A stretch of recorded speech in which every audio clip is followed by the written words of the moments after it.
కూడి వచ్చిన మీ అందరికీ మన ప్రభువును ప్రియ రక్షకుడునైన యేసుక్రీస్తు వారి శ్రేష్ఠ నామంలో శుభములు, వందనాలు మరొకసారి తెలియపరుస్తున్నాం. ఈరోజు ప్రభువుని ఆరాధించడానికి, ఆయన నామాన్ని గణపరచడానికి, ఆయన మహింపరచడానికి మనం కూడి వచ్చి ఉన్నాం. యాక్చువల్గా మనం అందరం దేవుని మందిరంలో చేరి ఆయనను స్తుతించాలి. అయితే ప్రపంచ పరిస్థితులు అంత బాగోలేని కారణం చేత ఈ కరోనా వైరస్ విజృంభిస్తున్నటువంటి కారణాన మనం ప్రభు సన్నిధానంలో చేరలేక మన గృహాల్లోనే ఉంటూ దేవుని నామాన్ని కనపరుస్తూ ఉన్నాం. విశ్వాసి, యేసుక్రీస్తుని అంగీకరించినటువంటి వ్యక్తి తన జీవితంలో ఎన్నడూ దేవుని స్తుతించకుండా, ఆయన మహింపరచకుండా ఉండలేడు. అయితే మనం స్వీయ నిర్బంధంలో ఉన్నాం కాబట్టి బయటకు రాలేని పరిస్థితి, సమాజంగా కూడలేనటువంటి పరిస్థితి కనుక నేటి దినం మనం ప్రభు సన్నిధిలో ఉండి ఆ దేవుని యొక్క వాక్యాన్ని విని మన గృహాల్లోనే ప్రభుని స్తుతించడానికి మనం కూడి వచ్చాం. దేవుని యొక్క వాక్యాన్ని చదువుకుందాం ఆరాధన కొరకు. సమూయేలు 2వ గ్రంథం 9వ అధ్యాయం. సమూయేలు 2వ గ్రంథం 9వ అధ్యాయం మొదటి నుంచి ఆఖరి వరకు నేను చదువుతాను. శ్రద్ధగా మీరు వినండి. సమూయేలు 2వ గ్రంథం 9వ అధ్యాయాన్ని చదువుకుందాం. యోనాతానును బట్టి నేను ఉపకారము చూపుటకు సౌలు కుటుంబంలో ఎవడైనా కలడా అని దావీదు అడిగాను. సౌలు కుటుంబమునకు సేవకుడగు సేబాయి అను ఒకడుండగా వారు అతనిని దావీదు నొద్దకు పిలవనంపారు. రాజు, సేబావు నీవే కదా అని అడుగగా అతడు, నీ దాసుడనైన నేనే సేబాను అనెను. రాజు, యెహోవా నాకు దయచూపినట్లుగా నేను ఉపకారం చేయుటకు సౌలు కుటుంబంలో ఎవడైనా నొకడు శేషించి ఉన్నాడా అని అతన్ని అడుగగా సేబా, యోనాతానుకు కుంటి కాళ్ళు గల కుమారుడు ఒకడున్నాడని రాజుతో మనవి చేశాను. అతడు ఎక్కడ ఉన్నాడని రాజు అడగగా సేబా, చిత్తగించుము, అతడు లోబెదారులో అమ్మీయేలు కుమారుడగు మాకీరు ఇంట ఉన్నాడని రాజుతో అనెను. అప్పుడు రాజు అయిన దావీదు మనుష్యులను పంపి లోబెదారులో ఉన్న అమ్మీయేలు కుమారుడగు మాకీరు ఇంట నుండి అతనిని రప్పించాను. సౌలు కుమారుడైన యోనాతానునకు పుట్టిన మెఫీబోషెతు దావీదు నద్దకు వచ్చి సాగిలపడి నమస్కారము చేయగా దావీదు మెఫీబోషెతు అని అతన్ని పిలిచినప్పుడు అతడు, చిత్తము, నీ దాసుడనైన నేనున్నానెను. అందుకు దావీదు, నీవు భయపడవద్దు. నీ తండ్రి అయిన యోనాతాను నిమిత్తము నిజముగా నేను నీకు ఉపకారము చూపి నీ పితరుడైన సౌలు భూమి అంతయు నీకు మరలా ఇప్పింతును. మరియు నీవు సదాకాలము నా బల్ల యొద్దనే భోజనము చేయదు అని సెలవేయగా అతడు నమస్కరించి, చచ్చిన కుక్క వంటి వాడనైన నా ఎడల నీవు దయచూపుటకు నీ దాసుడునకు నేను ఎంతటి వాడను అనెను. అప్పుడు రాజు సౌలు సేవకుడైన సేబాను పిలువనంపి, సౌలునకు అతని కుటుంబమునకు కలిగిన సొత్తంతటిని నీ యజమానుని కుమారునికి నేను ఇప్పించి ఉన్నాను. కాబట్టి నీవును నీ కుమారులను నీ దాసులను అతని కొరకు ఆ భూమిని సాగుబడి చేసి నీ యజమానుని కుమారునికి భోజనమునకై ఆహారము కలుగునట్లు నీవు దాని పంట తేవలను. నీ యజమానుని కుమారుడైన మెఫీబోషెతు ఎల్లప్పుడూ నా బల్ల యొద్దనే భోజనము చేయనని సెలవిచ్చాను. ఈ సేబాకు 15 మంది కుమారులను 20 మంది దాసులను ఉండిరి. నా ఏలిన వాడవకు రాజు తమ దాసునికిచ్చిన ఆజ్ఞ అంతటి చొప్పున నీ దాసుడు నేను చేసేదనని సేబా రాజుతో చెప్పాను. కాగా మెఫీబోషెతు రాజకుమారుల్లో ఒకడైనట్టుగా రాజు బల్ల యొద్దనే భోజనము చేయుచుండెను. మెఫీబోషెతునకు ఒక చిన్న కుమారుడు ఉండెను, వాని పేరు మేకా. మరియు సేబా ఇంటిలో కాపురం ఉన్న వారందరూ మెఫీబోషెతునకు దాసులుగా ఉండిరి. మెఫీబోషెతు యెరూషలేములో కాపురముండి సదాకాలము రాజు బల్ల యొద్ద భోజనము చేయుచుండెను. అతని కాళ్ళు రెండును కుంటివి. దేవుడు మన ఆరాధన కొరకు సిద్ధపరచునుగాక. ఇశ్రాయేలీల మొట్టమొదటి రాజు సౌలు. అతని కుమారుడి పేరు యోనాతాను. యోనాతాను కుమారుడి పేరు మెఫీబోషెతు. సౌలు దావీదు ప్రాణాన్ని వెంటాడుతూ పర్వతం మీద కౌజుపిట్టను తరిమినట్టు అతని వెంట సైనికులను పంపించి అతను కూడా వెళ్ళి వాళ్ళని తరిమాడు. దావీదును చంపాలని అహర్నిశలు చాలా ప్రయత్నాలు చేశాడు. అప్రయత్నంగా ఒకసారి సౌలే దావీదుకి దొరికిపోయాడు. అయినా సరే దావీదు సౌలుని చంపలేదు. ఆ తర్వాత కాలంలో యుద్ధంలో గిల్బోవా అనే పర్వతం మీద జరిగిన యుద్ధంలో, ఫిలిస్తీన్లతో జరిగిన యుద్ధంలో సౌలు యోనాతాను వాళ్ళిద్దరూ చనిపోయారు. దావీదు కీడు చేయాలని చూసినటువంటి సౌలు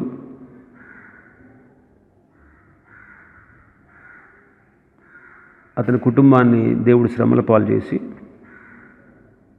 యుద్ధంలో వాళ్ళే మరణించేటట్టు చేశాడు. దేవుడే సౌలును శిక్షించి మరణానికి అప్పగించాడు. ప్రాణాలు తీసి అడ్డు తొలగించుకుందాం అనుకున్నటువంటి సౌలు దావీదు ప్రాణాలు తీసి అడ్డు తొలగిద్దాం అనుకున్నాడు. కానీ దేవుడే దావీదుకి అడ్డం లేకుండా తొలగించి అతని రాజ్యాన్ని, అతని సింహాసనాన్ని, అతని కిరీటాన్ని సౌలు చేతిలో నుంచి తీసేసి దేవుడు దావీదుకు అనుగ్రహించాడు. దావీదు రాజయ్యాడు, సింహాసనాన్ని అధిష్ఠించాడు. దావీదుకు తిరుగులేదు. యాక్చువల్గా వాస్తవానికి రాజు కావాల్సింది ఎవరంటే యోనాతాను కొడుకు మెఫీబోషెతు. అయితే దేవుని సంకల్పాన్ని బట్టి రాజ్యం దావీదుకి దేవుడు అనుగ్రహించాడు.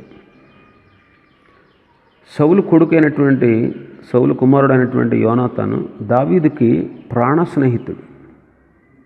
సమూయేలు గ్రంథం 1వ అధ్యాయం 18వ అధ్యాయాన్ని మనం చదివితే 18వ అధ్యాయం మొదటి 4 వచనాలు ఒకసారి చదువుదాం. దావీదు సౌలుతో మాట్లాడుట చాలించినప్పుడు యోనాతాను హృదయము దావీదు హృదయముతో కలిసిపోయింది. యోనాతాను దావీదును తనకు ప్రాణ స్నేహితునిగా భావించుకొని అతన్ని ప్రేమించాడు. ఇక్కడ మనం బాగా గమనిస్తే బెస్ట్ ఫ్రెండ్స్ అన్నమాట వీళ్ళిద్దరు, ప్రాణ స్నేహితులు.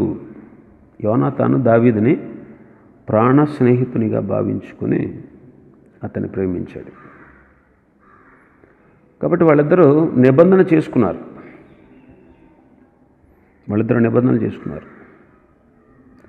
దావీదు యోనాతానుల మధ్య ఉన్నటువంటి ప్రేమ యేసుక్రీస్తు పాపుల మధ్య ఉన్నటువంటి ప్రేమకు సాదృశ్యంగా ఉంది. ఒకసారి ఆలోచన చేస్తే యేసుక్రీస్తు కూడా పాపులైన మనల్ని ఎంతో ప్రేమించాడు. ఆయన తన కృపను మన పట్ల కనుపరిచారు. ఇక్కడ దావీదు అడుగుతున్నాడు, యోనాతానును బట్టి నేను ఉపకారం చేయడానికి సౌలు కుటుంబంలో ఎవడైనా ఉన్నాడా అని అడిగాడు. మొదటి వచనంలో మనం చదువుకున్న భాగంలో సమూయేలు 2వ గ్రంథం 9వ అధ్యాయం, యోనాతానుని బట్టి నేను ఉపకారము చూపుటకు సౌలు కుటుంబంలో ఎవడైనా కలడా అని దావీదు అడిగాడట. యోనాతానుని బట్టి, యోనాతాను కోసం మేలు చేయాలని తన బిడ్డలు ఎవరైనా ఉన్నారా అని దావీదు ఆశిస్తున్నాడు. ఉపకారం చేయాలనే ఆశ కలిగి ఉన్నాడు.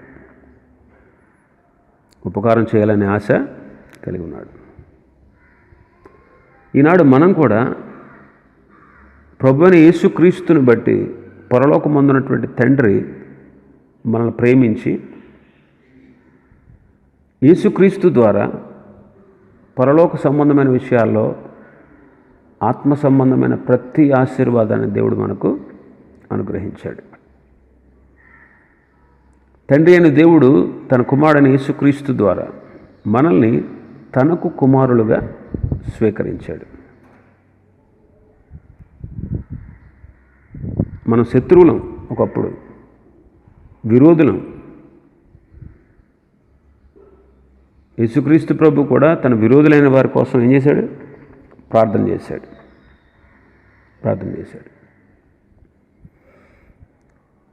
ఆయన దయగలిగిన వాడు, ఆయన కరుణామయుడు, ఆయన కృపామయుడు, ప్రేమ కలిగిన వాడు. మనం ఇంకా పాపులమై ఉండగానే, మనము శత్రువులమై ఉండగా, మనం బలహీనులమై ఉండగా ప్రభు మనల్ని ప్రేమించాడు. మనం అపరాధముల చేత, పాపముల చేత చచ్చిన స్థితిలో ఉన్నప్పుడు సైతం ప్రభు మనల్ని ప్రేమించి క్రీస్తుతో కూడా బ్రతికించాడు. మనం చదువుకున్నటువంటి అధ్యాయంలో కొన్ని పేర్లు ఉన్నాయి. మెఫీబోషెతు అంటే అర్థం సిగ్గుకరం అని అర్థం, లేకపోతే సిగ్గును నాశనాన్ని కలగజేసేవాడు అని అర్థం. మెఫీబోషెతు అంటే ఆలోచన చేయండి. మనం కూడా సిగ్గుకి, అవమానానికి, అవమానించబడడానికి, నాశనానికి పాత్రులం. మనం యాక్చువల్గా మన స్వభావం ఏంటంటే సిగ్గును, నాశనాన్ని కలిగించేవాళ్ళం. మనం కూడా మెఫీబోషెతు లాంటి వాళ్ళం. మెఫీబోషెతుకే మరొక పేరుంది, ఏంటో తెలుసా? మెరిబ్బయలు. మెఫీబోషెతుకే మరొక పేరు కూడా ఉంది, అదేంటంటే మెరిబ్బయలు. దినవృత్తాంతాల మొదటి గ్రంథం 8వ అధ్యాయం 34వ వచనంలో ఆ మాట ఉంటుంది. మెరిబ్బయలు అంటే అర్థం ఏంటో తెలుసా? తిరుగుబాటు అని అర్థం. తిరుగుబాటు. ఇంకా మనం చూస్తే ఈ మెఫీబోషెతు ఎక్కడున్నాడు? 4వ వచనం చదివితే, అతడు ఎక్కడున్నాడని రాజు అడుగుగా, సేబా చిత్తగించుము, అతడు లోబెదారులో అమ్మీయేలు కుమారుడగు మాకీరు ఇంట ఉన్నాడు. ఎక్కడున్నాడంట? లోబెదారు అనే ప్రాంతంలో ఉన్నాడు. లోబెదారు అంటే అర్థం ఏంటో తెలుసా? పచ్చిక లేని స్థలం, ఎండిపోయిన చోటు అని అర్థం. లోబెదారు అంటే పచ్చిక లేని స్థలం, అంటే మేత లేని స్థలం, లేదా ఎండిపోయినటువంటి భూమి అని అర్థం. మనం కూడా లోబెదారు అనే ఈ పాపలోకంలో ఉన్నాం. ఈ లోకం కూడా మనం ఆధ్యాత్మికంగా బ్రతకడానికి ఈ లోకంలో మనకు పచ్చిక దొరకదు, వాక్యం దొరకదు. మనం ఆధ్యాత్మికంగా బ్రతకాలంటే లోకంలో వాక్యం దొరకదు. ఇది ఎండిపోయిన చోటు. సుందరంగా ఉండొచ్చు కానీ ఇది ఎండిపోయిన చోటు. లోతు సొదొమ గొమొర పట్టణాలు చూసినప్పుడు, ఆశించినప్పుడు అది ఎంతో బ్యూటిఫుల్ ప్లేస్ అన్నమాట.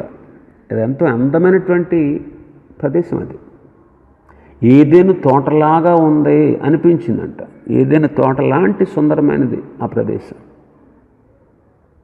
లోకం కూడా అలాంటిదే, ఎండిపోయినటువంటి ప్లేస్ అన్నమాట. ఇలాంటి ఎండిపోయిన ఈ పాపలోకంలో మనం కూడా నివసిస్తున్నాం. మెఫీబోషెతు మనకి సాదృశ్యం. మనం బాగా గమనించాలి, మనకి సాదృశ్యం. మెఫీబోషెతు అనగానే, మెఫీబోషెతు అన్న ప్రతిసారి నేనే అని ఎవరి మట్టుకు వాళ్ళు అనుకోవాలి. ఇంకా మాకీరు ఇంట ఉన్నాడంట. ఎక్కడున్నాడు? 5వ వచనంలో, అమ్మీయేలు కుమారుడగు మాకీరు ఇంట నుండి అతన్ని రప్పించారు. మాకీరు అంటే అమ్మబడినవాడు అని అర్థం. మాకీరు అంటే అమ్మబడినవాడు. ఎవరింట్లో ఉన్నాడు మెఫీబోషెతు? మాకీరు ఇంట్లో ఉన్నాడు. మాకీరు అంటే అమ్మబడినవాడు. మన పితరుడు ఎవరు? ఆదాము. ఆదాము కూడా పాపానికి అమ్మబడ్డాడు, అమ్మబడినవాడు. పాపమునకు దాసులం మనం. కాబట్టి మన నైజం పాపములు అపరాధములతో చచ్చిన వారు, అమ్మబడినటువంటి వాళ్ళం అన్నమాట, అమ్మబడిన వాళ్ళు. కాబట్టి గమనించండి, ఈ అధ్యాయాన్ని కొన్ని రకాలుగా మనం ధ్యానం చేసుకోవచ్చు. ఇలాంటి పరిస్థితి మనది. మెఫీబోషెతు గురించి ఇంకా విపులంగా మనం అర్థం చేసుకోవచ్చు. మెఫీబోషెతు కుంటివాడు. మెఫీబోషెతు ఎవరు? కుంటివాడు. చూడండి, సమూయేలు 2వ గ్రంథం 4వ అధ్యాయం 4వ వచనం చదివితే, సౌలు కుమారుడగు యోనాతానునకు కుంటివాడగు కుమారుడు ఒకడు ఉండెను. యెజ్రెయేలు నుండి సౌలును గురించియు యోనాతాను గురించి వర్తమానము వచ్చినప్పుడు వాడు 5 ఏండ్లవాడు. వాని దాది వానిని ఎత్తుకొని పరుగున పారిపోగా వాడు పడి కుంటివాడాయను. ఇప్పుడు యుద్ధం జరుగుతుంది. యుద్ధంలో సౌలు యోనాతాను ఇద్దరు మరణించారు. ఈ విషయం రాజనగర్లో తెలిసింది. అయితే అక్కడే ఉంటే శత్రువులు రావచ్చు, రాజకుమారుల్ని చంపేయచ్చు. అప్పటికి ఈ మెఫీబోషెతుకి 5 సంవత్సరాలు. వాని దాది వాడిని ఎత్తుకుని పరుగున వెళుతుంది. పరుగున వెళుతున్నప్పుడు ఆ పిల్లవాడు పడిపోయాడు అనమాట. పడిపోయినప్పుడు 2 కాళ్ళు ఇరిగిపోయాడు. వాడు పడిపోయి కుంటివాడు అయిపోయాడు అనమాట. అప్పుడు అతని వయసు 5 సంవత్సరాలు. మెఫీబోషెతుని ఏమైనా సరే కాపాడాలని చాలా ప్రయత్నాలు అప్పుడు చేశారు. 2 కాళ్ళు విరిగిపోయాయి. ఆలోచన చేయండి, నేటి దినాల్లో మనం కూడా కుంటివాళ్ళమే. కాళ్ళు అంటే ఉన్నాయి కానీ కుంటివాళ్ళు. మెఫీబోషెతు కుంటివాడు ఎలా అయ్యాడు? అతని తప్పు కాదు, తన దాది చేసినటువంటి తప్పు. ఇప్పుడు మనం కూడా పాపులం. చాలామంది మనం పాపులం అంటే ఒప్పుకోరు. యాక్చువల్గా మనం ఆలోచన చేస్తే పాపులం మనం. ఎలాగ పాపులమయ్యా? ఒక మనుష్యుని అవిధేయత వల్ల అనేకులు పాపులుగా చేయబడ్డారు. ఆ మనుషుడు ఎవరో తెలుసా? మొదటి ఆదాము. మనం అందరం కూడా ఆదాము అవిధేయత వల్ల పాపులమయ్యాం. పాపం వల్ల వచ్చి జీతమైనటువంటి మరణము అనేటువంటి ఉగ్రతకు గురయ్యాం. ఆ పాపం వలన ఆనాడు దేవునికి దగ్గరగా ఉండాల్సిన మానవుడు దేవునికి దూరం అయిపోయాడు. ఈనాడు మనం కూడా పాపంలో పడిపోయి కుంటివాళ్ళమయ్యాం. దేవుని దగ్గరికి రాకముందు మనం పైకి బాగానే ఉన్నా ఆత్మీయంగా కుంటివాళ్ళం అన్నమాట. నేడు రక్షణ పొందిన వాళ్ళ జీవితాల్లో కూడా కుంటితనం కనబడతా ఉంది. రక్షణ పొందిన వాళ్ళ జీవితాల్లో కూడా కుంటితనం కనబడతా ఉంది. ఆరాధించడంలో కుంటితనం కదా. ఆదివారం అందరూ మందిరానికి రారు, పండగలకు వస్తారు కొంతమంది, అందరూ రారు. పోనీ ఇప్పుడు ఈవేళ ఎవరైనా రమ్మల్లా. కానీ చాలామందికి దేవుని ఆరాధించాలన్నటువంటి ఆశ ఆలోచన ఉండదు. ఆరాధించడంలో కుంటితనం ఉంటుంది, దేవుని స్తుతించడంలో కుంటితనం ఉంటుంది, దేవునికి ఇవ్వడంలో కుంటితనం, మందిరానికి వెళ్ళడంలో కుంటితనం. ఆలోచించండి, ఇదంతా కూడా లోపాలతో నిండినటువంటి ఆరాధన అన్నమాట. పరిపూర్ణత లేని ఆరాధన. నేటి దినాల్లో క్రైస్తవులకు కూడా, విశ్వాసులైన వారికి కూడా కుంటితనం ఉంది. ఒక విధంగా చెప్పాలంటే నేటి దినాల్లో విశ్వాసులు చేసేటువంటి ఆరాధనలో సత్యం లేదు. చెప్పేది ఒకటి, చేసేది ఒకటి.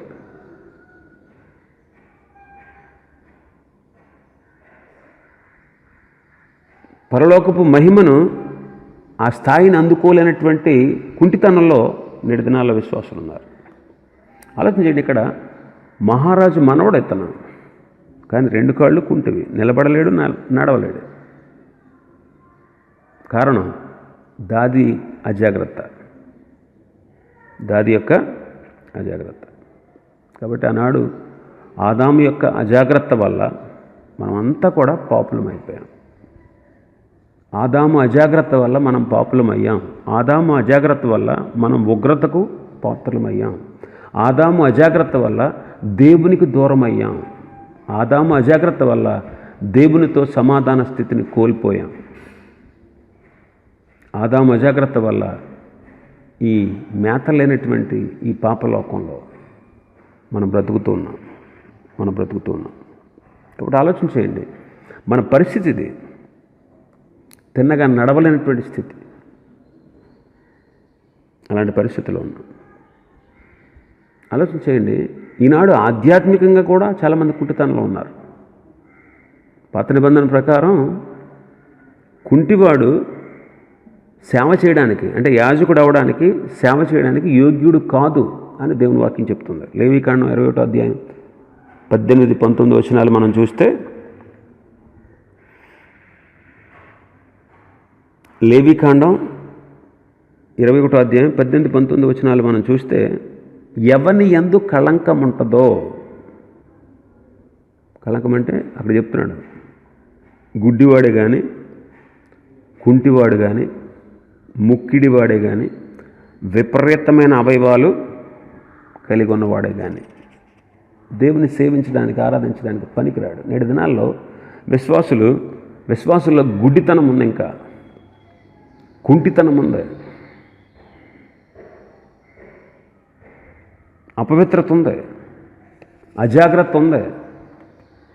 అందుకే దేవుని ఆరాధించడానికి అలాంటి వాళ్ళు సరిపోరు. రక్షణ పొంది పవిత్రంగా, యథార్థంగా, పరిశుద్ధంగా జీవించేవాళ్ళు మాత్రమే దేవుని సేవించడానికి అర్హులు.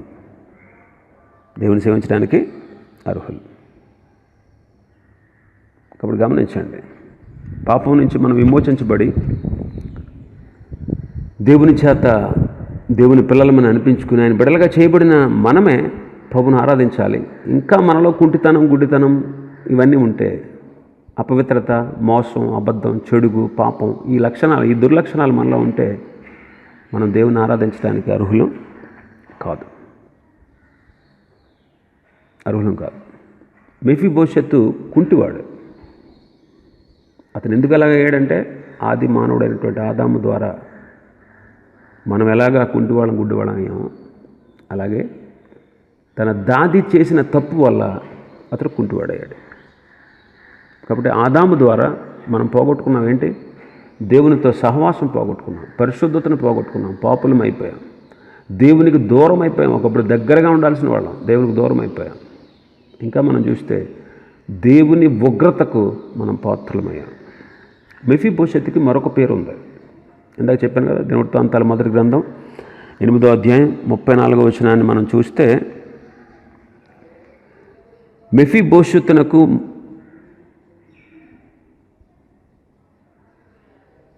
ఒకసారి చూద్దాం. దినవృత్తాంతాల మొదటి గ్రంథం 8వ అధ్యాయం 34. యోనాతాను కుమారుడు మెరిబ్బయలు మేకాను కనెను. యోనాతాను కొడుకు పేరు కూడా మేకాయ.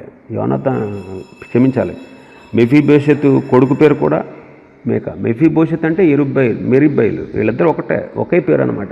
మెరిబ్బయలు అనే పేరు కూడా ఉంది యోనాతాను. మెరిబ్బయలు అంటే తిరుగుబాటు అని అర్థం.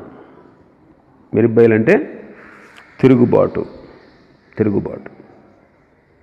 ఆలోచన చేయండి, మనం కూడా, ఆదాము కూడా తిరుగుబాటు చేశాడు. ఎలా తిరుగుబాటు చేశాడు? దేవుడు వద్దన్న పని చేశాడు. అదే తిరుగుబాటు అంటే. విప్లవ వీరుల్లాగా ధర్నాలు ఇవన్నీ చేయడం కాదు దేవుడు చెప్పింది చేయలేదు. దేవుడు వద్దన్నదే చేశాడు. అది తిరుగుబాటు అంటే. తిరుగుబాటు. యెహెజ్కేలుతో ప్రభు అంటాడు, నరపుత్రుడా, నా మీద తిరుగుబాటు చేసినటువంటి జనులైన ఇశ్రాయేలీయుల వద్దకు నేను పంపిస్తున్నాను. వాళ్ళు తిరుగుబాటు చేసేవాళ్ళు. వాళ్ళు విన్నా వినకపోయినా నేను సెలవిచ్చిన మాటలు వారికి తెలియజేయి. వారికి భయపడకు, వారు తిరుగుబాటు చేసినట్లు నీవు చెయ్యకు. యెహెజ్కేలు గ్రంథం 2వ అధ్యాయంలో ఈ మాటలన్నీ ఉంటాయి. 2వ అధ్యాయంలో మానవ లక్షణం ఏంటంటే తిరుగుబాటు చేయడం. అందుకే యెషయా గ్రంథం 1వ అధ్యాయం 2వ వచనంలో అంటాడు. యెషయా గ్రంథం 1వ అధ్యాయం 2వ వచనం చూద్దాం ఒకసారి. 1వ అధ్యాయం 2వ వచనం. యెహోవా మాట్లాడుచున్నాడు, ఆకాశం ఆలకించుము, భూమి చెవియగుము. నేను పిల్లలను పెంచి గొప్పవారినిగా చేసి తిని వారు నా మీద తిరుగుబడి ఉన్నారు. 5వ వచనం. నిత్యము తిరుగుబాటు చేయుచు, నిత్యము తిరుగుబాటు చేయుచు మీరు ఎలా ఇంకనూ కొట్టబడుదురు అంటాడు. మనం కూడా పూర్వం ఇలాంటి వాళ్ళమే. ఇలాంటి తిరుగుబాటు చేసేటువంటి గుణం కలిగినటువంటి మనల్ని ప్రభు ప్రేమించి రక్షించాడు. ప్రభు ప్రేమించి రక్షించాడు. తిరుగుబాటు చేసేటువంటి గుణం మనలో కుంటితనం ఉంది. ఈ కుంటితనం వల్ల నడవలేడు, నిలబడలేడు. ఆదాము వల్ల మనకు కలిగిన కుంటితనం ఏంటి? దేవునికి దూరం అయిపోయాం, ఇంకా పాపులమైపోయాం, ఉగ్రతకు పాత్రులమయ్యాం. ఉగ్రతకు పాత్రులు. అలాంటి పరిస్థితి మనది. అయితే మెఫీబోషెతు ఎక్కడున్నాడా, యోనాతాను కొడుకు ఎక్కడున్నాడా అని చెప్పి దావీదు విచారణ చేశాడు, అన్వేషించాడు అన్నమాట. అప్పుడు సేబా అనే ఒకతను ఐడియాలోకి వచ్చాడు. ఈ సేబా ఎవరు అంటే సౌలు యొక్క సేవకుడు, సౌలు కుటుంబానికి సేవ చేసినటువంటి వాడు. అతన్ని పిలిపించారు. అతను వచ్చాడు. యోనాతాన్ని బట్టి అతని కుటుంబీకులకి నేను మేలు చేయాలి కాబట్టి ఎవరైనా ఉన్నారా, యోనాతాను బిడ్డల్లో ఎవరైనా ఉన్నారా, వాళ్ళకు ఉపకారం చేస్తానన్నప్పుడు సేబా ఈ విషయాన్ని చెప్పాడు. యోనాతాను కుంటికాళ్ళ గల కొడుకు ఒకడున్నాడు, మెఫీబోషెతు. ఎక్కడున్నాడు? లోబెదారులో అమ్మీయేలు కుమారుడైన మాకీరు ఇంట ఉన్నాడు. అంతే. వెంటనే వీళ్ళు అతన్ని తీసుకొచ్చారు. ఎక్కడున్నాడా అని గాలించారనమాట. తీసుకొచ్చేసారు. ఆలోచన చేయండి. రాజుగారు భటుల్ని పంపించాడు మెఫీబోషెతుని తీసుకురమ్మని. మెఫీబోషెతుకి ఎలా ఉంటుంది చెప్పండి? తన మనసులో ఒక రకమైన భయం ఉంటుంది. ఎందుకంటే యాక్చువల్గా సౌలు దావీదుకి శత్రువుగా ప్రవర్తించాడు. ఊళ్ళో వాళ్ళు కానీ, దేశంలో ఉన్నవాళ్ళు కానీ, యోనాతానుతో ఉన్నటువంటి వాళ్ళు కానీ, క్షమించాలి, మెఫీబోషెతు కానీ, మెఫీబోషెత్తో ఉన్నవాళ్ళు కానీ ఏమనుకుంటారు చెప్పండి? మొత్తం మీద రాజుగారు వీడు అంత చూడడానికే వీడిని తీసుకెళ్తున్నారు అనుకుంటారు.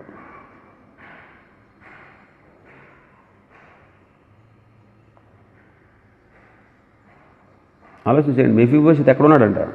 లోబెదారులో ఉన్నాడు. ఇందాక చెప్పానుగా, లోబెదారు అంటే పచ్చిక లేని స్థలం, ఎండిపోయినటువంటి స్థలం.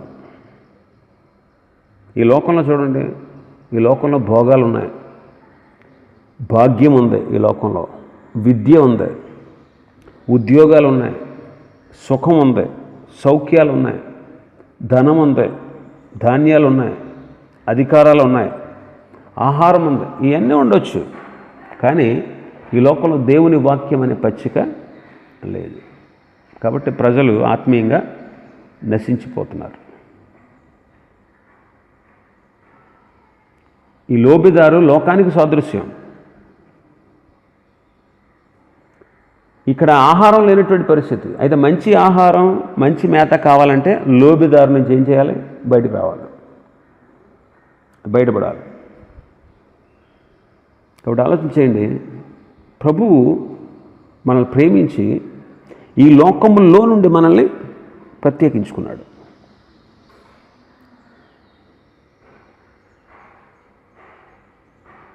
లోదెబారు, ఎస్, ఆలోచన చేయండి. లోదెబారు, నేను తప్పు పలుకుతున్నట్టున్నాను. ఎస్, లోదెబారు అంటే అలా అలవాటు అయిపోయింది ఎప్పటి నుంచో. లోదెబారు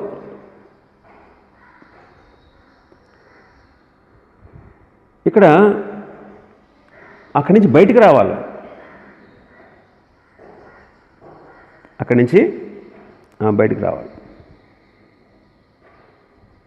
ఈ లోకంలో మనం ఆత్మీయంగా బ్రతకడానికి సరైన ఆహారం దొరకదు. ఆత్మీయంగా మనం బ్రతకలేం. ఆత్మీయంగా మనం బ్రతకాలంటే లోకం నుంచి బయటికి రావాలి. ప్రభు కూడా మనల్ని ప్రేమించి ప్రత్యేకించుకున్నాడు. ఈ లోకంలో నుండి, విగ్రహారాధనలో నుండి, పాపంలో నుండి, అపవిత్రతలో నుండి, అజ్ఞానంలో నుండి, మరణంలో నుండి మనల్ని బయటికి తీసుకొచ్చాడు. మనల్ని బయటికి తీసుకొచ్చాడు.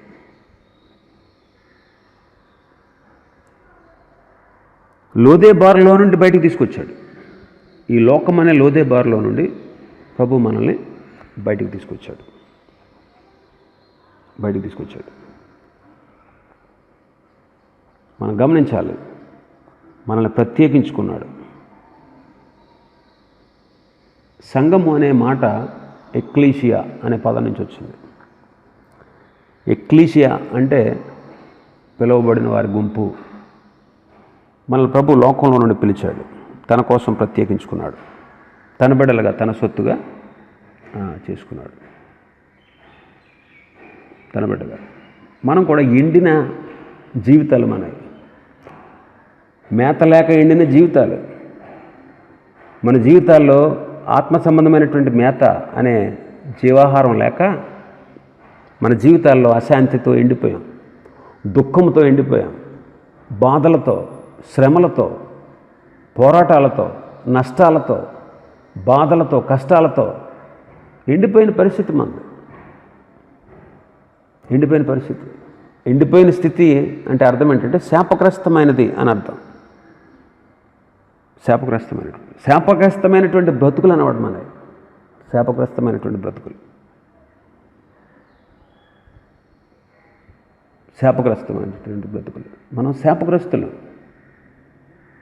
ఎందుకంటే ఈ లోకంలో ఉంటూ ఈ లోకాన్నే సమస్తంగా ఎంచుకుని శాపగ్రస్తమైన బ్రతుకులు బ్రతుకుతూ ఉండేవాడు. అటువంటి శాపాన్ని దేవుడు, మన ప్రభు మనకు ఆశీర్వాదకరంగా మార్చేశాడు.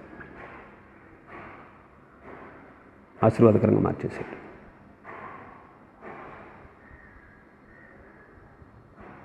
రాజభటులు తీసుకొచ్చారు అతన్ని. దావీదుని అడిగారు, ఏం చేయమంటారయ్యా రాజుగారు? ఇదిగో తీసుకొచ్చాం మెఫీబోషెతుని, ఏం చేయమంటారు? జైలు వేసేయమంటారా అని అడుగుంటారు. లేదయ్యా, అతనికి ఆసనం ఒకటి వేయండి, సింహాసనం వేయండి, సింహాసనం మీద అతను కూర్చోబెట్టండి అని చెప్పుంటాడు. వాళ్ళందరూ అనుకుంటారు, ఏంటి సౌలు శత్రువు కదా, సౌలు మానవుడు కూడా ఇతనికి శత్రువు అవుతాడు కదా, ఈయనేంటి మర్యాద చేయమంటాడేంటి? వాళ్ళకి అర్థం కాల.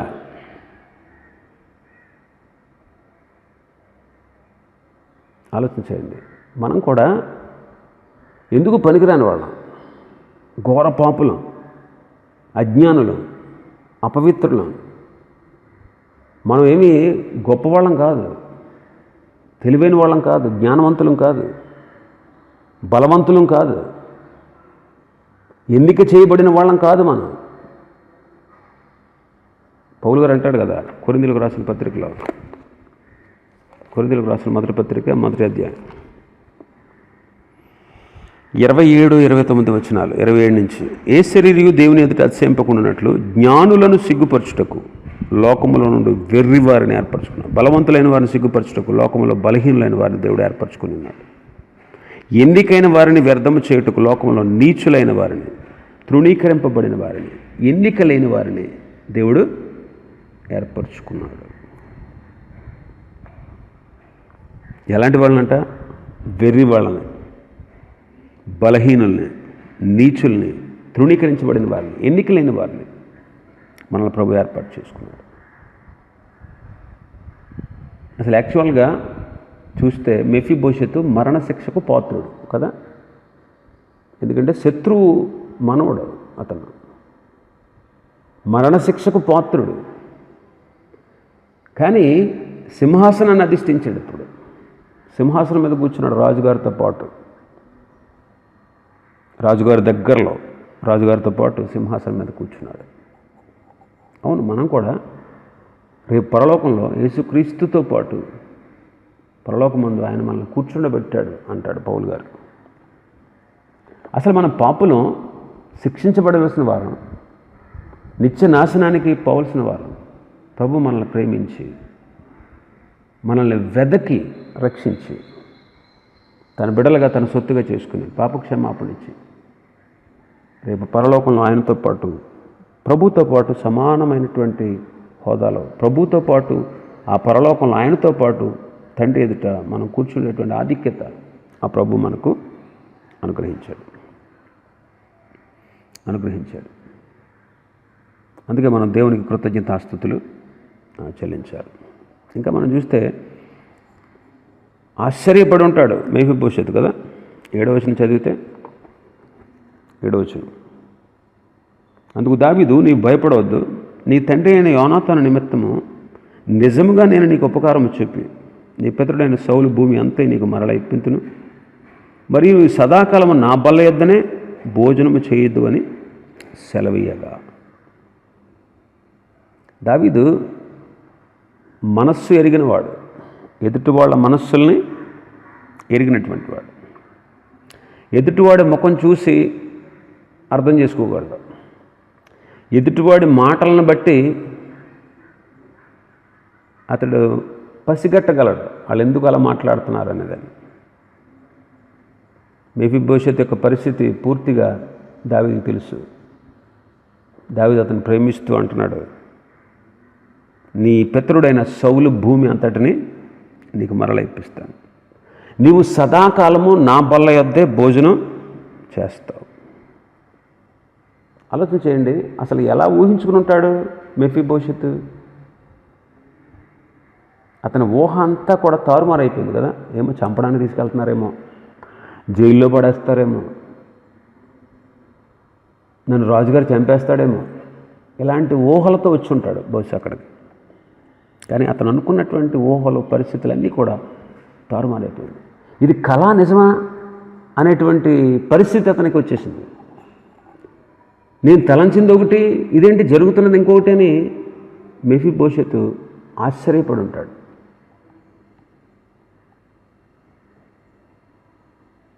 ఇప్పుడు గమనించండి, ఆశ్చర్యకరమైనటువంటి రీతిగా ప్రభు మన జీవితాలు కూడా మార్చాడు కదా. ఈనాడు ఆశ్చర్యం. ఒక్కసారి మీరు మీ జీవితాన్ని పరీక్షించుకుంటే ఆశ్చర్యం అన్నమాట. ఎవరి జీవితమైనా సరే మీ జీవితాన్ని ఒక్కసారి వెనక్కి తిరిగి రక్షణ పొందకముందు, రక్షణ పొందిన తర్వాత ఒక్కసారి మీరు బేరీజు వేసుకోండి.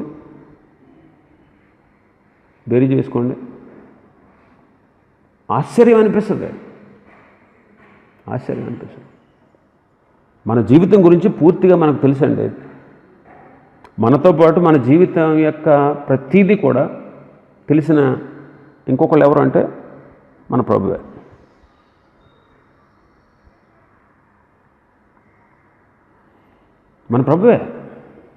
కాబట్టి గమనించండి, ప్రభు మనల్ని ప్రేమించి మన పరిస్థితులన్నింటినీ ఎరిగినటువంటి వాడు ఆయన. మెఫీబోషెతు పడినటువంటి బాధలు చూడండి. భయంతో బ్రతుకుతున్నాడు, ఎక్కడో మాకీరు వెంట బ్రతుకుతున్నాడు. తనకున్నటువంటి వచ్చేటువంటి ఆస్తిని కూడా పరులు తమ స్వార్జితం చేసేసుకున్నారు. అసలు భోజనం అయినా సరిగా ఉందో లేదో. మాకీరు అని ఆయన పిలిచి అతనికి కాస్త స్థలం ఇచ్చాడు ఉండడానికి. ఆలోచించండి. కానీ ఇప్పుడు ఏమన్నాడు? సదాకాలము నీవు నా బల్ల యొద్దే భోజనం చేస్తావు. ఒక విషయం గమనించండి, ఒక పాపి ప్రభు దగ్గరకు వస్తే వాళ్ళ జీవితం కూడా ఆశ్చర్యకరమైన రీతిలో మార్చేస్తాడు ఆయన. వాళ్ళ జీవితాన్ని ఆశ్చర్యకరమైన రీతిలో మార్చేస్తాడు. ఒక పాపి ప్రభు దగ్గరకు వస్తే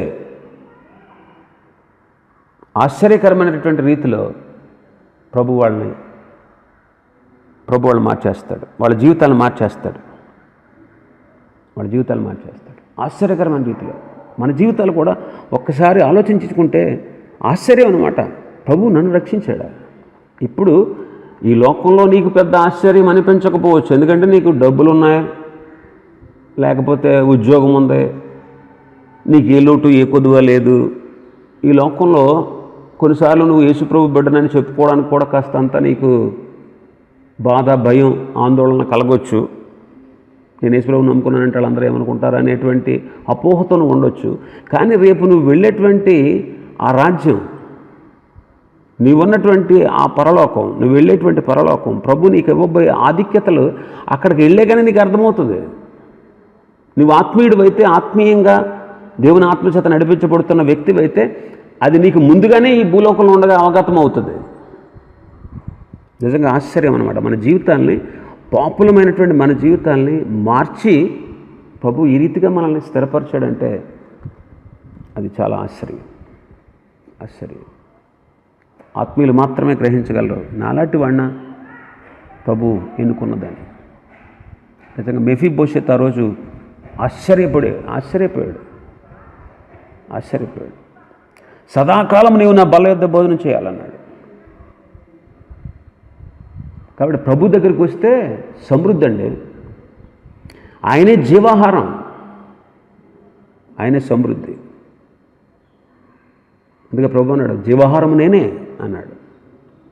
పరలోకము నుండి దిగి వచ్చిన జీవాహారము నేనే అన్నాడు. ఆయన అంటాడు, మీ పితరులు మన్నా తిని కూడా చనిపోయారు.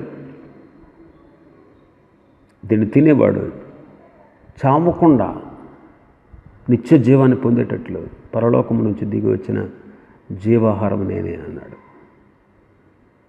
భయంకరమైనటువంటి దారిద్ర్యంలో ఉన్న వారికి రాజభోజనం ప్రభువే. మనం కూడా ఒకప్పుడు ఆత్మీయంగా భయంకరమైన దరిద్రతలో ఉన్నాం. అయితే ప్రభు మనల్ని ప్రేమించి జీవాహారం అనే ఆయన జీవాన్ని మనకిచ్చి, సమృద్ధినిచ్చి, అశాంతిని, దుఃఖాన్ని, పాపాన్ని, శాపాన్ని, మరణాన్ని తీసిపడేసి జీవం, సంతోషం, ఆనందం, క్షేమం, సమాధానం, సంతృప్తి, సమృద్ధి ఇవన్నీ ప్రభు మనకిచ్చాడు. అందుకే ప్రకటన గ్రంథంలో ప్రభు చెప్తారు కదా, 3వ అధ్యాయం 20వ వచనంలో, ఎవడైనా నా స్వరం విని తలుపు తీస్తే నేను అతని ఎద్దకు వచ్చి అతనితో నేను, నాతో కూడా అతను భోజనం చేస్తాం అంటాడు. ఒక పూట, ఒక రోజా, ఒక నెల, ఒక సంవత్సరమా? ఏమన్నాడు ఇక్కడ? సదాకాలం.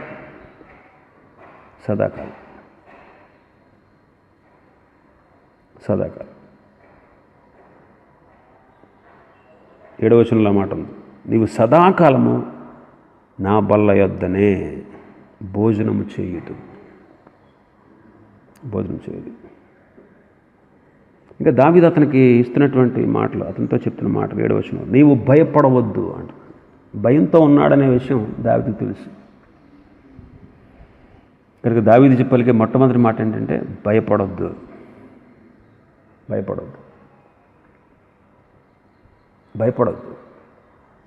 అభయం ఇస్తున్నాడు. అభయం ఇచ్చే దేవుడు మన దేవుడు. బైబిల్ పండితులు చెప్తూ ఉంటారు కదా, పరిశుద్ధ గ్రంథంలో అంటే 366 సార్లు ఉంది భయపడొద్దని. చాలామంది శోధించారు, చాలామంది పరీక్షించారు, చాలామంది చదివారు, కానీ పూర్తిగా 360 సార్లు ఉందో లేదో వాళ్ళు కనుగొనలేకపోయారు. ఎందుకంటే మనం డీప్గా చదివితేనే అర్థమవుతుంది. ఏదో ఒకసారి ముక్కుబడిగా చదివేస్తే అవ్వదు. పండితులండి, వాళ్ళు ఎన్నోసార్లు చదువుంటారు పరిశుద్ధ గ్రంథాన్ని, చదవకుండా ఎలా చెప్తారు? అంటే ప్రతిరోజు ప్రభు మనకు అభయం ఇచ్చేవాడు. ప్రతిరోజు భయపడొద్దని అభయం ఇస్తున్నాడు. ఒక విషయం గమనించండి, ప్రతిరోజు ఏదో ఒక భయం మనల్ని వేధిస్తూ ఉంటుంది. ప్రతిరోజు ఏదో ఒక భయం, ఒకటి పోతే ఇంకొకటి. ప్రతిరోజు మనల్ని భయం వేధిస్తూనే ఉంటుంది. ప్రతిరోజు. ఇప్పుడు పెళ్ళి అవ్వట్లేదు, ఇది ఒక భయం. రోజు అందరి పిల్లల పెళ్ళిళ్ళు అయిపోతున్నాయి, మా అమ్మాయి పెళ్ళి అవుతలేదు, ఇది ఒక భయం కదా. పెళ్ళి కుదిరిన తర్వాత పెళ్ళి ఎలా చేయాలి, ఇదో భయం. పెళ్ళి అయిపోయిన తర్వాత సంసారం ఎలా ఉంటుందో ఇదొక భయం. పిల్లలు పుడతలేదేంటి? పుట్టరా? ఏమంటే ప్రతిరోజు ఏదో ఒక భయం ఉండదా? నేను మీకు ఉదాహరణ చెప్తున్నాను. ప్రతిరోజు ఏదో ఒక భయమే. ప్రతిరోజు మానవ జీవితం భయంతో గడుస్తూ ఉంటుంది. అందుకే 366 రోజులు, యాక్చువల్గా 365 రోజులు, లీప్ సంవత్సరానికి ఫిబ్రవరి నెలకి ఇంకొక రోజు యాడ్ అవుద్ది కాబట్టి 4 సంవత్సరాలు ఒకసారి 366 రోజులు. ఆ రోజు కూడా లెక్కబెట్టి ప్రభు 366 సార్లు రాయించాడంట పరిశుద్ధ గ్రంథంలో. ప్రతిరోజు నువ్వు బైబిల్ చదివితే ప్రతిరోజు దేవుడు నీతో మాట్లాడతాడు, భయపడొద్దు అని. మన భయాలు పోగొట్టేవాడు ఆయన. ఉపకారం చేసేవాడు. యోనాతానుని బట్టి యోనాతాను బిడలకి ఉపకారం చెయ్యాలి, అది దావీదు యొక్క ఆలోచన. కాబట్టి మన ప్రభు ఉపకారం చేసేవాడు.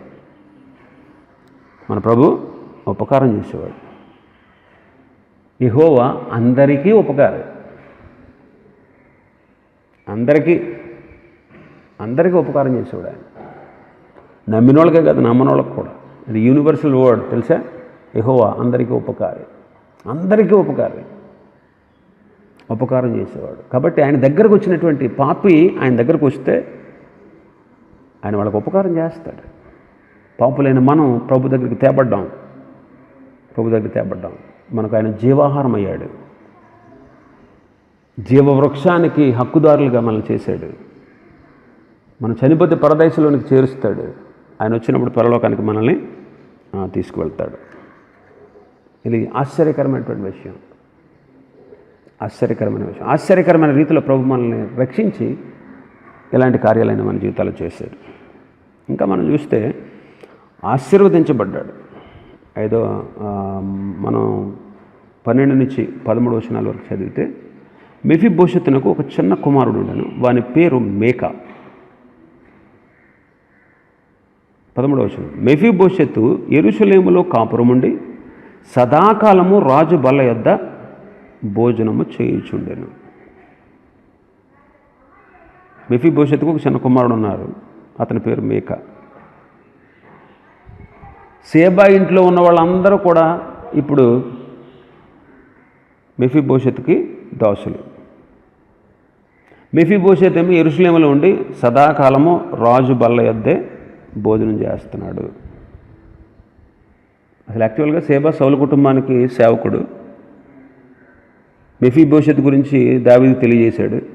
సేబాకి 15 మంది కొడుకులంట, 20 మంది దాసులు ఉన్నారంట. ఇప్పుడు రాజుగారు సేబాను పిలిచి ఏమన్నాడు? అతన్ని, అతని కుటుంబాన్ని, పిల్లల్ని, అతని సేవకులు మొత్తం అందరూ కూడా మెఫీబోషెతుకు సేవలు చేయాలి. సౌలుకు సంబంధించినటువంటి భూములన్నింటినీ వాళ్ళే సాగు చేయాలి. ఆ ఫలసాయాన్ని మెఫీబోషెతుకు ఇవ్వాలి. ఇది రాజుగారు నియమించినటువంటి విధానం. అతని పరిస్థితి మారిపోయింది కదా.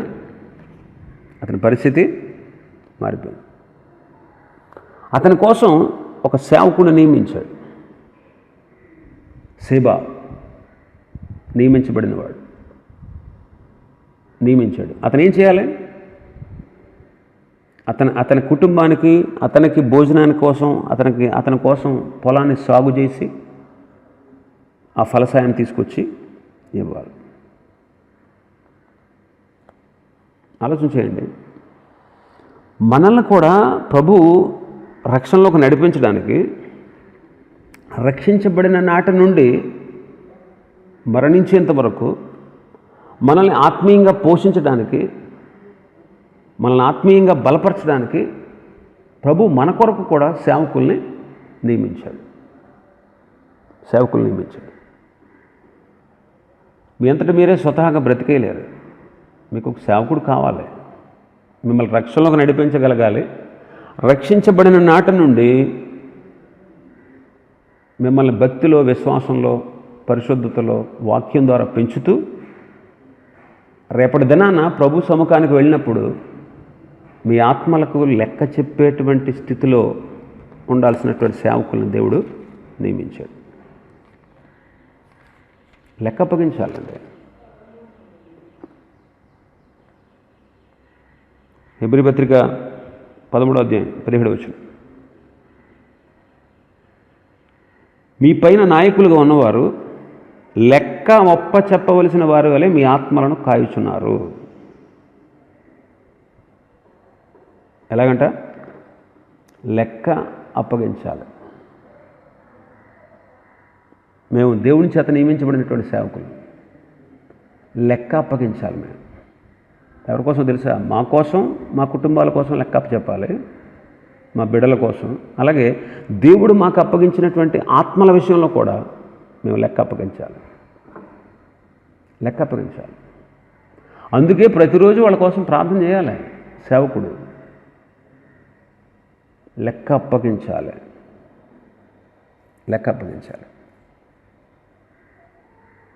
అందుకే దేవుడు మన కోసం సేవకుల్ని నియమించాడు.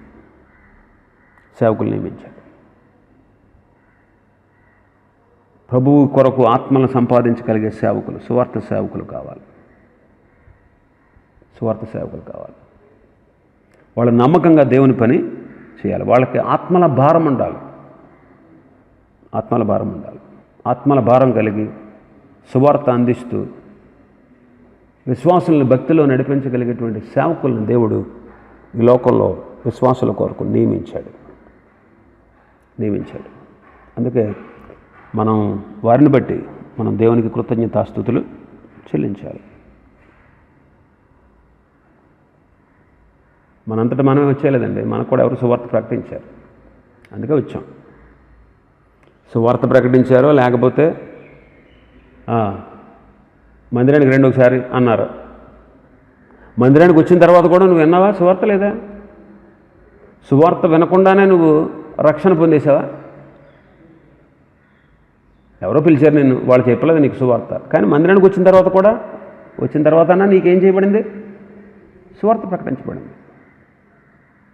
నీవు రక్షణలోనికి వచ్చావు. దానికి కారకులు ఒకళ్ళు ఉన్నారు.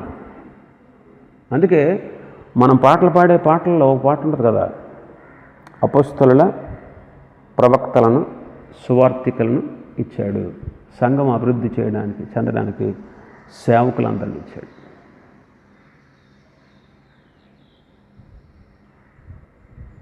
భక్తులారా స్మరించేదము ప్రభు చేసిన మేళ్ళంటిని అనే పాట పాడతాం కదా మనం. అందులో ఒక చరణం ఇది.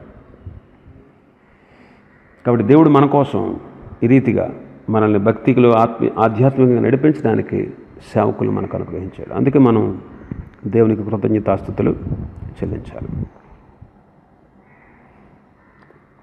మరొక మాట 9వ అధ్యాయం 7వ వచనంలో మనం భాగంలోకి వద్దాం.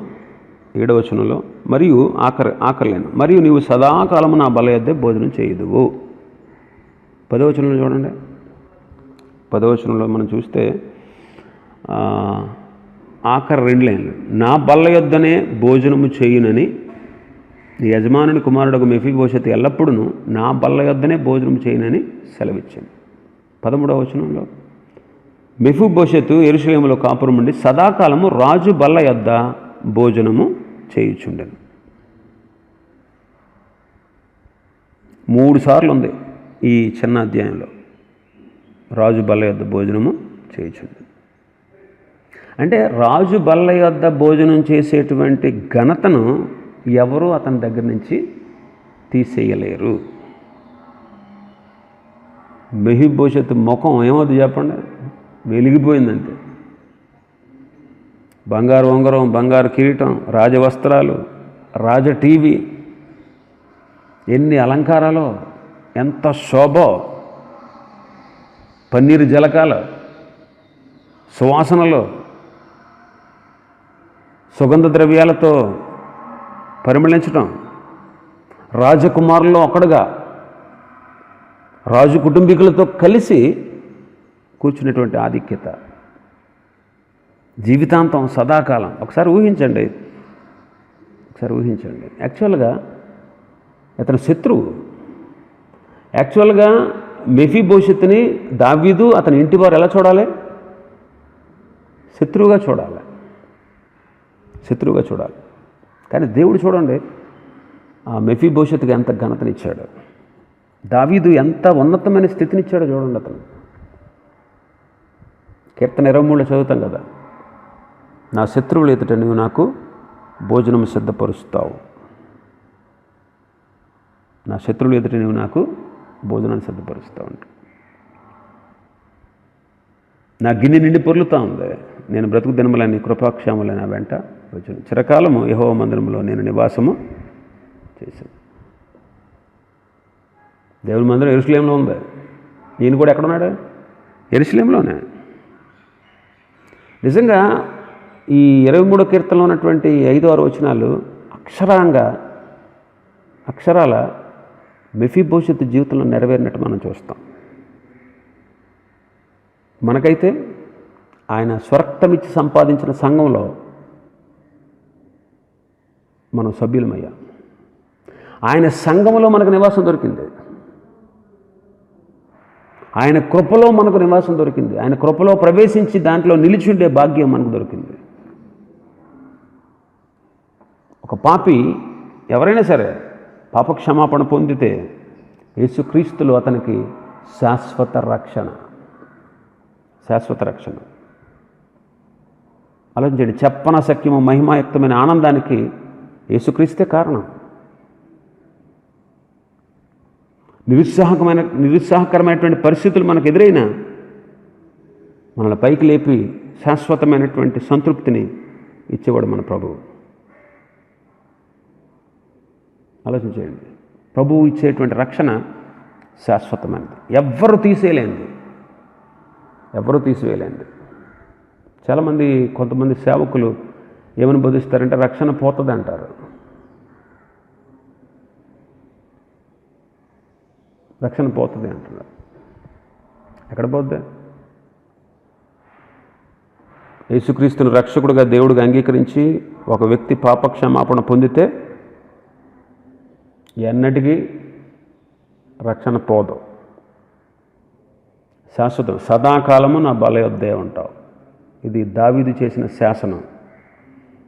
దావీదు భోజన బల దగ్గర మెఫీబోషెతు కూడా ఉండాలి, అంతే. ఇంకా శాసనాన్ని మార్చే హక్కు ఎవరికి లేదు. దావీదు కానీ, తన కొడుకులు కానీ, తన భార్యలు కానీ, తన బిడ్డలు కానీ, కుమార్తెలు కానీ ఎవరు కూడా నువ్వు ఎందుకు ఎక్కడికి వచ్చావు, ఇక్కడ ఎందుకు కూర్చున్నావు అనడానికి సరిపోరు. కారణం ఏంటి? అది ఎవరి ఆజ్ఞ? దావీదు ఆజ్ఞ. కాబట్టి గమనించండి, రక్షణ పోదండి. మనకు వచ్చే అనుమానాలు ఏంటంటే, మరి రక్షించబడి పాపం చేసేవాళ్ళ సంగతి ఏంటి? ఇది మన ఆలోచన.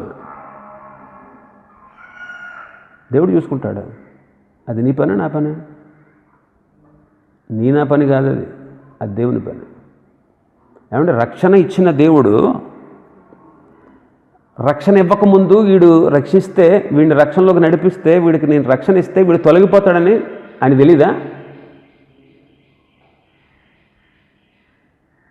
తెలీదా? తెలుసు.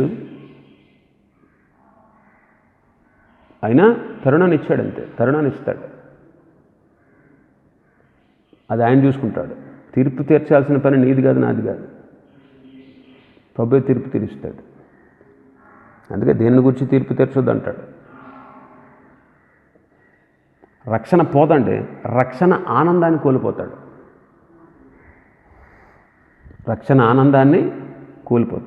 దావీదు పాపం చేయకముందు ఎంతో సంతోషంగా గడిపాడు జీవితాన్ని.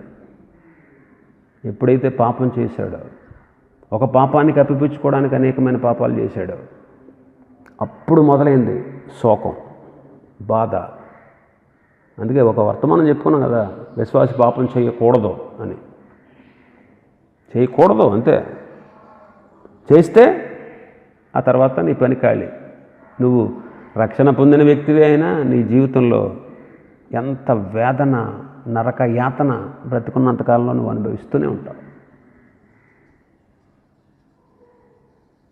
కాబట్టి ప్రభు ఇచ్చే రక్షణ సదాకాలము. ఆలోచించేయండి, ఎంత మంచి మాట, ఎంత ఆదరణకరమైన మాట. ప్రభు ఎంత ప్రేమ గలవాడో ఈ మాటల్లో మనకు అర్థమవుతుంది. ఆయన ఎంత ప్రేమ గలవాడు, ఎంత ప్రేమ గలవాడు. నువ్వు నేనైతే తప్పిపోయిన కుమారుణ్ణి అసలు గుమ్మం ఎక్కనము తెలుసా. నువ్వు నేనైతే తప్పిపోయిన కుమారుణ్ణి గుమ్మం ఎక్కనము. పెద్ద కొడుకు లాంటి వాళ్ళం మనం, పెద్ద కొడుకు లాంటి వాళ్ళం. చిన్నోడు వచ్చాడని పెద్దోడు బయట నుంచి ఉన్నాడు, నేను లోపల అని అంటున్నాడు. అది వెర్రి పని కదా. ఎప్పుడు కూడా తప్పిపోయిన కుమారుడు గురించి చెప్పుకుంటాం, కానీ ఇంట్లో ఉన్నవాడు గురించి చెప్పుకోం. ఇంట్లో ఉన్నవాడు కూడా ఆడు కూడా మంచోడు కాదు. ఒక విషయం గమనించాడు, అసూయతోనే బతికాడు. అందుకే అన్నాడు, నువ్వు ఎప్పుడైనా ఒక మేకపిల్లని ఇచ్చావా? నేను రాను లోపలికి. నీ ఆస్తిని వేశ్యలకి వాళ్ళకి వీళ్ళకి తగలేసి ఆడు వస్తే ఇప్పుడు చేర్చుకుని పెద్ద పార్టీ చేస్తున్నావు, నాకు ఎప్పుడైనా ఒక పార్టీ అని చేసావు నువ్వు అని బయటికి వెళ్ళి నుంచున్నాడు వీడు. మనం అలాంటి వాళ్ళం. ఇప్పుడు దావీదు పాపం చేస్తే దావీదుని దేవుడు క్షమించాడు, అహీతోపెలు క్షమించలేకపోయాడు. ఏమైంది అహీతోపెలు పరిస్థితి? ఆలోచించేయండి. రక్షణ శాశ్వతమైనది, శాశ్వతమైనది. అంటే పాపం చేయడానికి ఇది లైసెన్స్ ఏం కాదు. నీ ఇష్టం వచ్చినట్టు పాపం చేస్తే కుదరదు, దాని శిక్ష అనుభవిస్తావు నువ్వు. కానీ రక్షణ మాత్రం అది శాశ్వతమైనది. ఆయన మాట తప్పని దేవుడు అండి. మాట ఇచ్చి నెరవేర్చేవాడు. మాట తప్పడో, నరుడు కాదు ఆయన మాట తప్పడానికి. కాబట్టి శాశ్వతమైన రక్షణ ఇచ్చాడు, శాశ్వతమైన. ఒక్క విషయం ఆలోచించండి. ఇప్పుడు వాక్యం వింటున్న మీరు రక్షణ పొందిన వెంటనే మారిపోయారా? వెంటనే మీరు పరిపూర్ణులు అయిపోయారా? లేదు కదా, ఇంకా మారాల్సింది బోల్డంత ఉంది. మరి ఇప్పుడు దాకా చేసిన తప్పులను బట్టి మనం చూస్తే మనం ఏమైపోవాలి? రక్షణ పోగొట్టుకోవాలి, కోల్పోవాలి. ఇప్పుడు రక్షణ పొంది ఎప్పుడో, నువ్వు రక్షణ పొంది బాప్తిసం తీసేసుకున్నావు ఎప్పుడో. తర్వాత మళ్ళీ నీకు 10-15 సంవత్సరాలకి మైండ్ మారి నేను దేవుడికి దగ్గర అవ్వాలనుకున్నావు. అప్పుడు దాకా చేసిన పాపాలనే సంగతి ఏంటి? అప్పుడే పోవాలి కదా నీ రక్షణ. ప్రభు సమర్థుడండి. ధనవంతుల గురించి ఏమన్నాడు? ధనవంతుడు దేవుని రాజ్యంలో ప్రవేశించడం కంటే సూది బెజ్జంలో ఒంటి దూరడం సులభం అన్నాడు. సూది బెజ్జం అంటే మీకు అర్థం కావాలి. సూది బెజ్జం అంటే చిన్న దారి అన్నమాట. మీకు బాగా తెలుస్తుంది. ఇంతకుముందు మనం క్రైస్తవ సమాధుల తోట జంగారెడ్డికి వెళ్తే చుట్టూ ప్రహరీ గోడ కట్టేసి, ఇప్పుడు గోడ పడిపోయిందిలేండి, చుట్టూ ప్రహరీ గోడ కట్టి గేటు పెట్టేశారు, గేటుకి తాళం వేసేశారు. మరి మేము వెళ్ళాల్సి వస్తే ఒక చిన్న రంధ్రం లాగా ఉండేదన్నమాట. అది సూది బెజ్జం అంటారు. అంటే ఆ దారి పైన ఆర్చ్ ఆకారంలో ఉంటుంది, దాన్ని సూది బెజ్జం అంటారు. అందులోంచి మనిషి కరాఖండిగా అంటే పడతాడా లేదా అన్నంతగా దూరి వెళ్ళాలన్నమాట. కష్టం అవ్వాలి. కొద్దిగా లావంటి వాళ్ళు, నాలాంటి వాళ్ళు, లావంటి వాళ్ళు అయితే కాస్త కష్టమయ్యేది వెళ్ళడానికి. అయితే అలాగైతే ఇంకెవరు రక్షణ అంటారు శిష్యులు. ప్రభు అలాగైతే ఇంకెవరు రక్షణ పొందుతారు? సూది బెజ్జంలో ఒంటి దూరడం సులభం, ధనవంతుడు దేవుని రాజ్యంలో ప్రవేశించడం కంటే అంటున్నావు కదా. ఇలాగైతే ఈ లెక్కల్లో అందరూ ధనవంతులు ఇంచుమించుగా, చాలామంది ధనవంతులు నరకానికి పోవాల్సిందేనా, నాశనం అయిపోవాల్సిందేనా అంటే అది మనుషులకు అసాధ్యం, దేవునికి సమస్తము సాధ్యం. అంటే దేవుడు మార్చి తీసుకురాగలడు. దేవునికి సాధ్యం, దేవునికి సమస్తం సాధ్యమే. ఇప్పుడు గమనించండి, మన పని ఆడు పాపం చేస్తున్నాడు, ఆడికి పరలోకం ఉందా లేదా, ఇది కాదు మన పని. నేను పాపం చేస్తున్నానేమో, నాలో పాపం లేకుండా ఉండాలి, నేను పరిశుద్ధుడిగా బ్రతకాలి, నేను మాదిరికరమైన వ్యక్తిగా జీవించాలి. నన్ను చూసి వాళ్ళు నేర్చుకోవాలి అన్నట్టుగా బ్రతకాలి మనం. ప్రభు ఇచ్చే రక్షణ శాశ్వతం, అందులో తిరుగులేదన్నమాట. ఆ మాటకి శాశ్వతం. రక్షణ ఎన్నటికీ పోదు. ఒకవేళ నువ్వు పాపంలో పడితే రక్షణ ఆనందాన్ని కోల్పోతావు, జీవితాంతం ఏడుస్తూనే ఉంటావు. నేను ఎందుకు ప్రభువుని అంగీకరించేలాగా చేశానా అని ఆ బాధ, వేదన నేను జీవితాంతం పట్టి పీడిస్తూనే ఉంటుంది.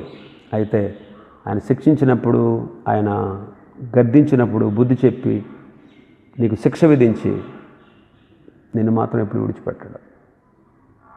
కాబట్టి గమనించండి, రక్షణ శాశ్వతం, సదాకాలము, సదాకాలము, నిత్య రక్షణ. ప్రభు ఇచ్చే రక్షణలో అది శాశ్వతమైనది, ఎన్నటికీ తొలగిపోయింది. అట్టి గొప్ప భాగ్యాన్ని ప్రభు మనకు ఇచ్చాడు. అయితే ఇక్కడ మెఫీబోషెతు ఆరాధన, ఆయన మనసులో ఉన్నటువంటి ఆరాధన భావాన్ని మనం చూడవచ్చు. చూద్దాం ఒకసారి. 8వ వచనం, అతడు నమస్కరించి, చచ్చిన కుక్క వంటి వాడనైనా నా ఎడల నీవు దయచూపుటకు నీ దాసుడునకు నేను ఎంతటి వాడను అని. ఇక్కడ మెఫీబోషెతు ఆరాధించినట్లుగా మనకు కనబడతా ఉంది. రాజు ఎదుటి మోకాళ్ళుని బావురమన్నాడు మెఫీబోషెతు. కళ్ళలో నీళ్లు సుళ్ళు తిరిగినాయి అనమాట. ఆనంద బాష్పాలతో, అపూర్వ సంతోషంతో, హృదయ అంతరంగాల్లో నుండి పొంగినటువంటి కృతజ్ఞతతో 2 చేతులు జోడించి దండం పెడుతూ, చచ్చిన కుక్కలాంటివాడిని, చచ్చిన కుక్కలాంటివాడిని, నా పట్ల నువ్వు చూపించే దయ ఎంత గొప్ప దయ, నా మీద దయ చూపించడానికి నేను ఎంతటి ఉండయా అంటున్నాడు. మనం కూడా ప్రభుని ఈ రీతిగానే ఆరాధించాలి. మనం ఎంత ఉన్నత స్థితిలో ఉన్నా, ఇక్కడ చూడండి, చచ్చిన కుక్కతో సమానంగా ఎంచుకున్నాడు. చచ్చిన కుక్కతో.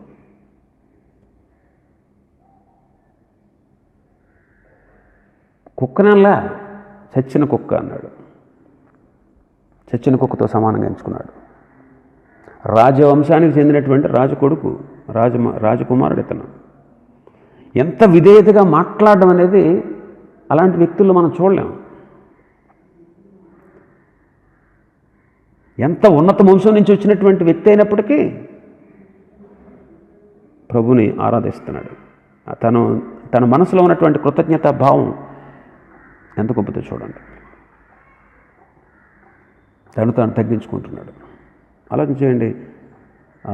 ఎప్పుడో ఎమ్మెల్యేగా, ఎంపీగాను, లేకపోతే ఒక ఉద్యోగం చేసి దర్పం వెళ్ళబుచ్చిన వాళ్ళు ఎలా ఉంటారు చెప్పండి?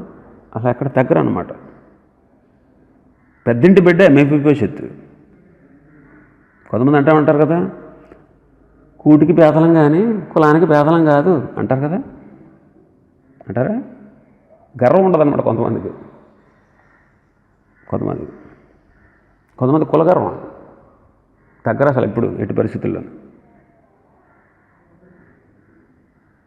చచ్చిన కుక్కతో సమానం చేసుకున్నాడు మెఫీబోషెతు.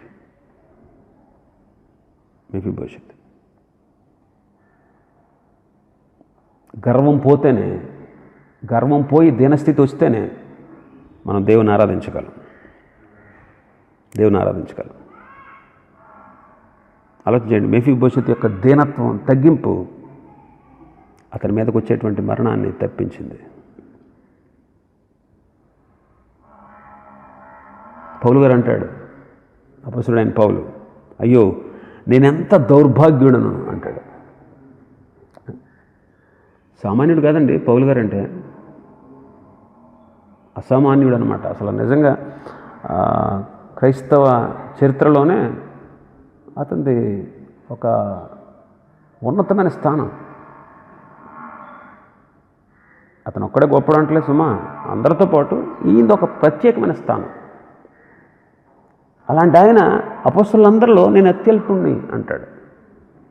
పరిశుద్ధులందరిలో నేను తక్కువ వాడిని అంటాడు. పాపులందరిలో ప్రధాన పాపిని అంటాడు. ఆయన మాటలు, ఆయన రాసినటువంటి పుస్తకాల్లో, పత్రికల్లో ఉన్నటువంటి మాటలు ఇవి. రోమిలకు రాసిన పత్రిక అంటాడు, అయ్యో నేను అంత దౌర్భాగ్యుడిని అంటాడు. ప్రవక్త అయిన యెషయా అంటాడు, నేను నశించిపోయాను, నేను నశించిపోయాను. అపవిత్రుణ్ణి, అపవిత్రమైన పెదవులు కలిగిన వాడు. పేతురు అంటాడు, ప్రభువా నన్ను విడిచిపోమ్ము, నేను పాపాత్ముణ్ణి అంటాడు. యోబు గారు అంటాడు, ధూళిని బూడిదను నేను అంటాడు. యోహాను గారు అంటాడు ప్రకటన గ్రంథం రాస్తూ, నేను చచ్చిపోయాను, చచ్చిన వాడి వల్ల పడి తిని అంటాడు. దావీదు అంటాడు, చచ్చిన కుక్కను కదా నేను, మిన్నెల్లిని కదా అంటాడు సౌలుతో. మోషే అంటాడు, నేను నోటి మాంద్యం గలవాడిని, నెత్తోడిని నేను అంటాడు. చూడండి, బైబిల్లో ఉన్నటువంటి గొప్ప గొప్ప భక్తులండి వీళ్ళందరూ తమ జీవితాల్లో తగ్గింపు కలిగి గర్వాన్ని విడిచిపెట్టి, ఉన్నత విలువలు కలిగినటువంటి వ్యక్తులైనా గర్వాన్ని విడిచిపెట్టి దీనత్వంతో ప్రభుని స్తుతించి ఆరాధించారు. ప్రభు ఎదుట తమను తాము తగ్గించుకున్నారు. మనిషి స్వతహాగా గర్విస్తే అన్నీ తానే అనుకునేంత మనస్తత్వం కలిగినటువంటి వాడు. మెఫీబోషెత్ అలా కాదు.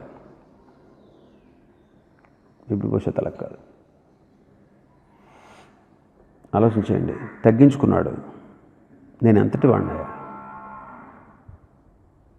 తనకిచ్చినటువంటి ఆధిక్యతలు, తనకిచ్చినటువంటి ఘనత అవన్నీ తలంచుకొని నేను ఎంతటి వాడిని?